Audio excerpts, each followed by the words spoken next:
مرحبا في حفل ذربنا الفعول، اللي المدايح باسمهم كلها تجول، قوم انتروم المجد للعليا تطول، فيهم اماري وابدع ابيات الشعر، بحفل عافت انت غنى بالقصيد، ليلة زواجه تشبه العيد السعيد، والله يتمم فرحته باسمه نشيد، ادعي عسى الافراح لكل العمر.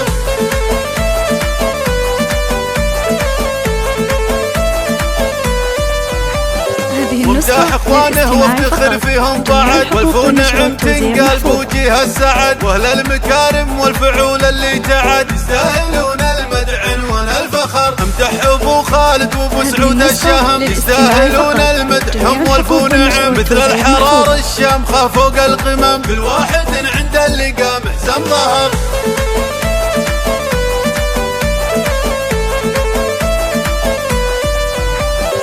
فلاحي بالفزعات هو دايم يمين، وقود خيل الينتخاذر عنمتين، ومحمد اشهد من رجال الغانمين، يجعل الوقفات يا طول الخطر، عيال ابو اخلي فالله يرحمه، معروف ضيفه دوم حاضر يكرمه، والام خليف المدح فيها نختمه، يسأل قصايد جاتها حشمه وقدر.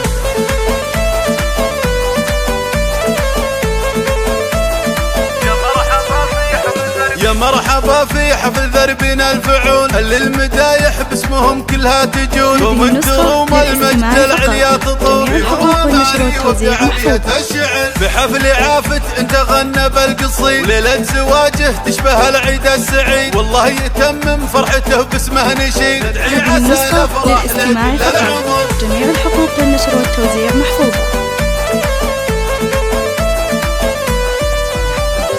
وامداح اخوانه وافتخر فيهم بعد، والفو نعم تنقال بوجيه السعد، واهل المكارم والفعول اللي تعد، يستاهلون المدح عنوان الفخر، امدح ابو خالد وابو سعود الشهم، يستاهلون المدح هم والفو نعم، مثل الحرار الشامخه فوق القمم، كل واحد عند اللقاء محزن ظهر. هذه النسخة للاستماع فقط، جميع الحقوق والنشر والتوزيع محفوظة. هذه النسخة فلاحي بالفزعات هو دايم يمين، وقود خيل الينتخاذر عنمتين، ومحمد اشهد من رجال غانمين، يجعل بالوقفات يا طول الخطر، عيال ابو اخلي فالله يرحمه، معروف ضيفه دوم حاضر يكرمه، والام خليف المدح فيها نختمه، جزل القصايد جاتها حشمه وقدر. هذه النسخة للاستماع فقط، جميع الحقوق والنشر والتوزيع محفوظة.